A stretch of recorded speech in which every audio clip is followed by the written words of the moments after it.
तर अनेक मतदान केंद्रांवर अशा पद्धतीचा गोंधळ पाहायला मिळतोय। तिकडे संभाजीनगरमध्ये सुद्धा गुजराती कन्या विद्यालयामध्ये गोंधळ झाला।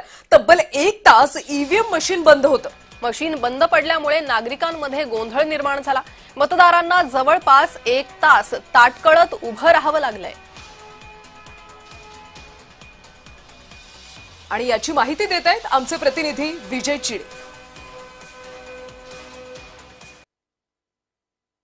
छत्रपती संभाजीनगरमधील गुजराती कन्या महाविद्यालयामध्ये आहे। तब्बल 1 तासापासून जी आहे ती ईव्हीएम मशीन बंद पडली होती। त्यामुळे या ठिकाणची नागरिकांची मोठी गर्दी जी आहे ती या ठिकाणी झाल्याची पाहायला मिळत आहे।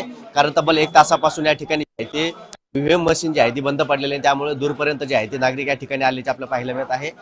आणि तब्बल ही गर्दी जी आहे ती कमी करण्यासाठी आणि सुरक्षित ठेवण्यासाठी या ठिकाणी पोलिसांनी देखील बंदोबस्त ठेवला। मात्र तब्बल 1 तासापासून ही गर्दी झाली असल्यामुळे आपल्यासोबत बोलण्यासाठी काही नागरिक देखील काय सांगाल? मी इथे 1 ते 1.5 तासापासून आहे आणि मशीन केव्हाशी बंद आहे, मतदारांना त्रास होतोय। यांचं काम आहे इथं नियोजन ठेवणं, पण ते काय करताय काही कळलं नाही। इथं पण सर्वात जास्त ह्या 22 क्रमांक बूथवर लय गर्दी आहे। बाकीच्या बूथवर काय सांगाल, किती वेळापासून तुम्ही या ठिकाणी आहे? 1 घंटा झाला आम्हाला। 1 घंटा 7 वाजेपासून मशीन कधीपासून बंद पडली आणि काय प्रशासनाकडून काही करण्यात आलं का मशीनला? हा दुरुस्त करण्यात आलेली आहे, चालू झालेली आहे, काही प्रॉब्लेम नाही।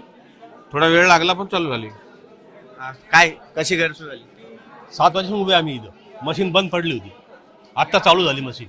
संतोष शिरसाटचं विजय चिडे, छत्रपती संभाजीनगर।